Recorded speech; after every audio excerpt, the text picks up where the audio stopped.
and they have changed the time. You went from the lunar calendar to the Gregorian calendar, which is actually the Christian calendar. Well, you went from the lunar calendar to the Julian calendar to the Gregorian calendar, which is the Western Christian calendar, which bring in all these holidays of worshiping these different deities, and they shall be given into his hand until a time and a time, and they divide in a time. See that? So it's not going to be forever. So I'm gonna go into now. Let's see what laws he changed. Now it say what migrant workers are making roughly $500 a day trimming marijuana in California. So to make $500 a day, that means you'll be getting paid what? $20 an hour? $40 an hour? I think it's $40 an hour.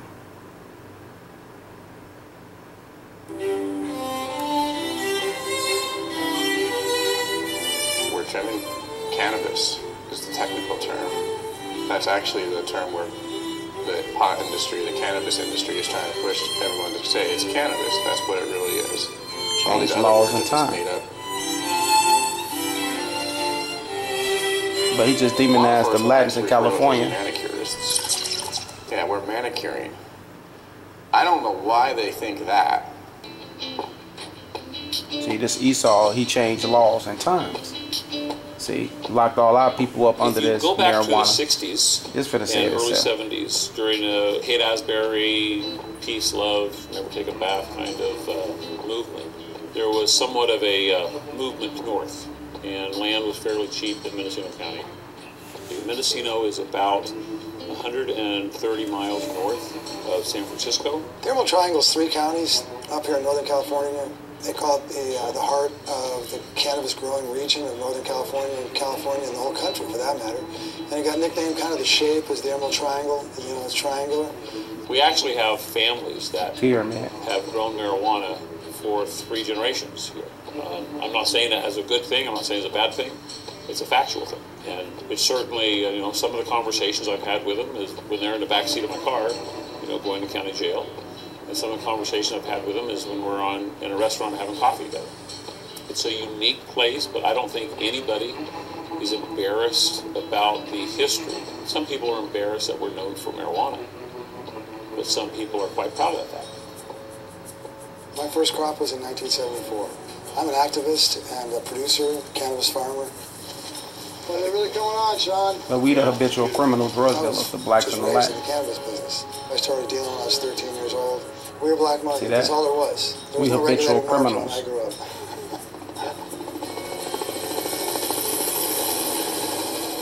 So I was actually a very quiet, old school outlaw for most of my life. And that was really only about 10 years ago. It was kind of like I had a lot of people going to prison. I had a lot of patients that couldn't get medicine. I'd survived cancer with it, and I realized that as long as people couldn't get the medicine safely and easily, and as long as people were going to jail, that we had to stop it. And so from that time on, I've been very public. Marijuana is such an ever-evolving topic. Most of these states want to call it all recreational so they can tax it all. Most cannabis people say it's all medicinal. For the most part, the federal government has said that if the state law is complied with, that the federal government will not get involved with. Tom Lawler and I get along well. It's a very interesting thing, me coming from traditional, being an outlaw, and him being a sheriff, and having to cross that line. Tom also understands that this is here to stay, that it might as well be done in a regulated market, it might as well be done the right way, so that we can do it properly and get the taxes and income in here. You know, so he's had to really balance a fine line, considering I couldn't ask for a better sheriff. We're trimming ganja, pot, weed, cannabis. The very best flowers are always going to be trimmed by hand. The machine beats up the bud. It knocks all the keef off it, you know, a lot of the resins, and beats up the trichomes. High-end bud isn't really sold with trim machines. You want to get all the big leaf off the flower and stuff so it shows in a beautiful way. Why do we trim? It's obviously financially motivation because it's not fun work. You get up and work long hours, 7, 8 in the morning. Really slow trimmers can make as little as $100 a day. An incredible trimmer could make $500 a day. One of the issues that we have with marijuana involves, at the end of the season, the final harvest. I'm going to stop it right there. And I'm going to go into this book that I got. That's enough, but as you can see, Esau changed laws to fit what he wants the world to be after just locking up a whole 2-3 generations of blacks and Latins off of his drug laws. So I'm going to go into this book. It's called Black Demon. The media depiction of the African American male criminal stereotype by what's his name, Dennis Rome, which was a professor here at Parkside in Kenosha. Which I'm gonna start and say in this series, scholars engage in a research on issues that examine the complex nature of our relationship with media. Peter Bergam and Thomas Lukeman coined the phrase the social construction of reality. See that's that witchcraft. To describe the process by which we acquire knowledge about our environment, they and others have argued that reality is a medium experience. We acquire what Erland Dunkermans described as social facts through the several pronged process of personal experience, interaction with others, academy, education, and yes, the mass media. See that? The mass media is a part of that.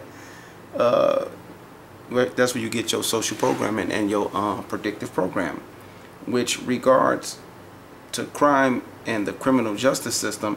Many people acquire much of their information from the news and from the entertainment media. That's where you get Cops and all them shows from. The issue raised by the previous mentioned report and others quoted stories of copycat crimes is how that we consume, read, watch, see, play, hear affects us. What we do know is that we experience this medium reality as individuals. We are not all affected in the same way by our interaction with mass media. Each of us engage in interaction with mass media and popular culture that are shaped by factors such as our social environment, interests, needs, and opportunities for exposure. We do not come to the experience of mass media and popular culture as blank slates without waiting to be written upon or void warnings to be fulfilled. It is a previousness of mass media and popular culture and a variety background, including different in age, gender, race, and ethnicity, religion, etc. What we bring to our interaction with media that makes this a particular integrated area of research. That's why I showed you that producer who told you how he shaped the culture of the whole BET world. Moreover, it is the role of mass media in creating the much discussed global village. See that? Global village. Not just in the United States, everywhere. Of the 21st century that is also fertile ground for research. I keep going. We exist not only in our communities, our cities, our states, but in a world that spreads beyond national boundaries. And you see that now. You see 2 Train and so forth going over to where France and England. You see Rick Ross, he over in Dubai. Technology has made us a part of an ongoing global discussion about issues not only criminal justice but the social justice. Technology shows us events around the world as they happen. It was technology that allowed America around the world to witness the collapse of the World Trade Center Twin Towers on September 11, 2001. In the aftermath of this crime against humanity, we have been witnessing to and participating in an ongoing discussion about the nature of terrorism and the appropriate response to such violence.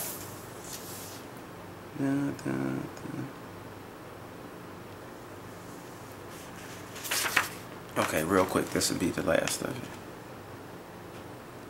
It's a Portraits of a Grim, this is the introduction.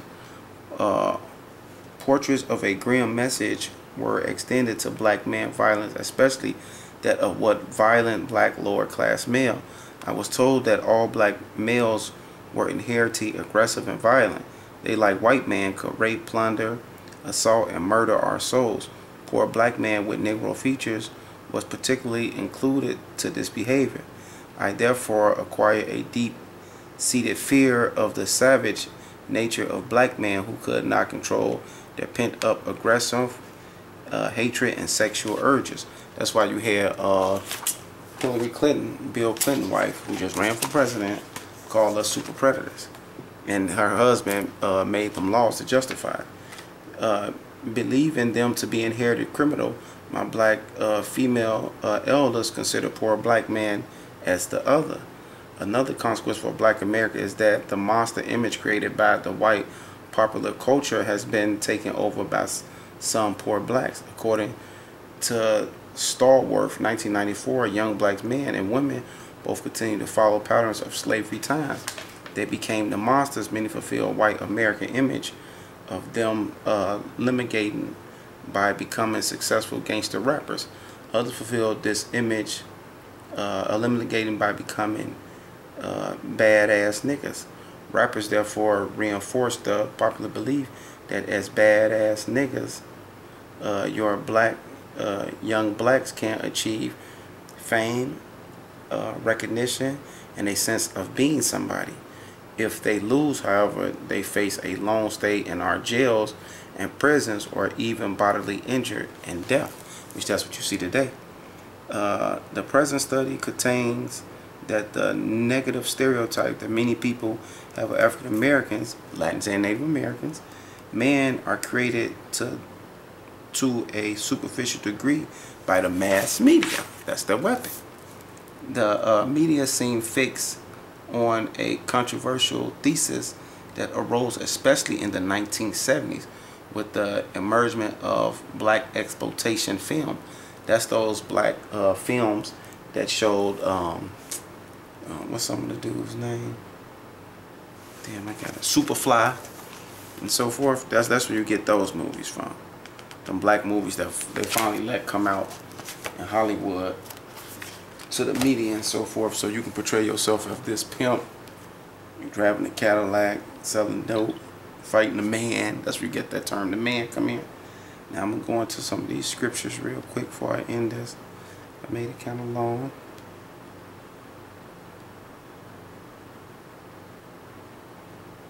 This is Romans 13:10. Love worketh no ill to his neighbor. Therefore love is the fulfillment of the law. And if these Edomites was our neighbor, like they saying they is, they want to work no ill and set up these institutions to basically slay us or justify locking us up, breaking our families down, taking a man out the house, and so forth, so forth. Long prison sentences, no work after prison because of your background and so forth. So my precept would be to that is Nahum 3:1-7. Woe to the bloody city, it is all full of lies. See, that's that TV. And robbery, the prey departeth not. Who's the prey? The blacks, Latins, and Native Americans. The noise of the whip, because everybody trying to get them whips, the black exploitation, get this Cadillac now, get this Charger and this Hemi. The noise of the whip and the noise of the rattling of the wheels and of the prancing horses and of the jumping chariots, because everybody got to be in their whips nowadays.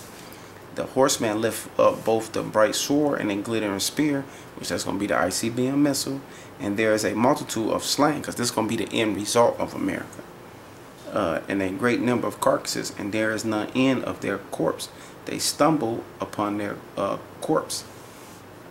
Because of the multitude of the whoredom of the well-favored harlot, the mistress of witchcraft, that selleth nations through her whoredom and families through her witchcraft. And that was your number one weapon, is the mass media, the television. See, that's the witchcraft. You have pump and sorcery to project to the people who people are, to put predictive program and social engineering in our people's mind and pass it on from generation to generation, and made and drummed up this image of like Rick Ross and them, and who else we got, Jim Jones, that these characters is a portrayable characters to image yourself after and make role models and spokesmen. How far I'm taking this? To 7. Behold, I am against thee, said the Lord of hosts, and I will discover thou skirts upon thy face. That's why you got directors coming out who's a part of it, telling everybody. the Lord of hosts, and I will discover thou skirts upon our face, and I will show the nations thou nakedness, and the kingdoms thou shame. And everybody's seeing this. And I will cast abominable filth upon thee, and make thee vile, and will set thee as a gazing stock. All the nations looking and saying America need to fix the condition of its people, like the president of the Philippines. He said, well, you sitting over here telling me about killing drug dealers and people who sell drugs and locking them up. Why don't you fix the crime rate and the incarceration and your problem with the blacks?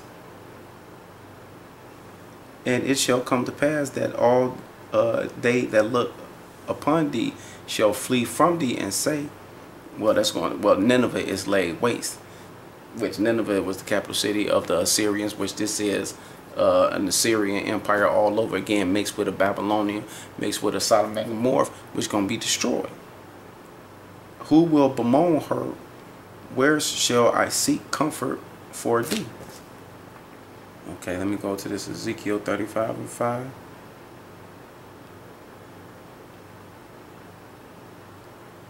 Ezekiel 35:5. Because thou hast had a perpetual hatred, and hast shed the blood of the children of Israel by the force of the sword, in the time of their calamity, in the time their iniquity had an end. And they still doing it to this day. They justify the cops and this black image, this what they call it, the black demon stereotype, that we can get these guys. Obadiah 1:11-14. This would be the precept for that one. Obadiah 1:11. In the day that thou stoodest on the other side, in the day that the strangers carried away captive his forces and foreigners into his gate, and cast lots upon Jerusalem, even thou was as one of them. So this hatred even stemmed back all the way to the Roman Empire, when the Flavian dynasty, which was Titus, Pompey, and Demetrius, came in and laid Jerusalem down with a slaughter, and we fled into Africa in 64, 65 AD to 70. But thou shouldest not have looked on the day of thy brother, in the day that he became a stranger. Because even when they came, got us from the west coast of Africa and brought us over here to America, we was a stranger. Show you in the movie Roots. Because what did they do? They put Kunta Kinte up there and said, boy, you're going to learn your name. Your name going to be Toby. So they looked at us as strangers. They hid our heritage, our nationality, and recoined us. Look on the day of thy brother, in the day that he became a stranger, neither shouldest thou have rejoiced over the children of Judah. And that's what they have done. That's why you got books like this, and they rejoicing that we have been broken down into this image. In the day of their destruction, neither shouldest thou have spoken proudly in the day of distress. Right, you made all them statistics that you're gonna be dead or in jail before 21. You ain't gonna never be anything. That's the Wisdom of Solomon 5:1. That the man shall stand up in great boldness as one that afflicted him and made no account of his labor. Because we actually built America, and we had the skill, traits, the wisdom, knowledge, and the understanding.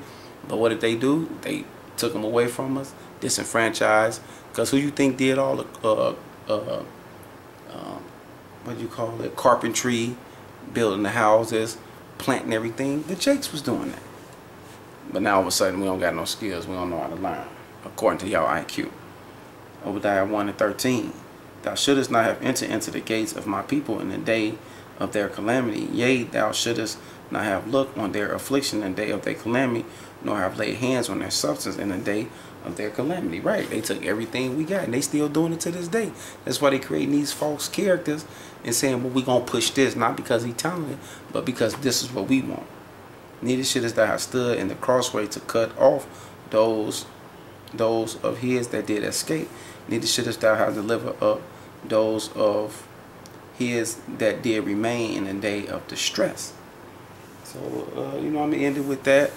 And that was my GMS motivation on institutionalized racism that Esau is pushing through the mass media, which coined all of these laws. Shalom.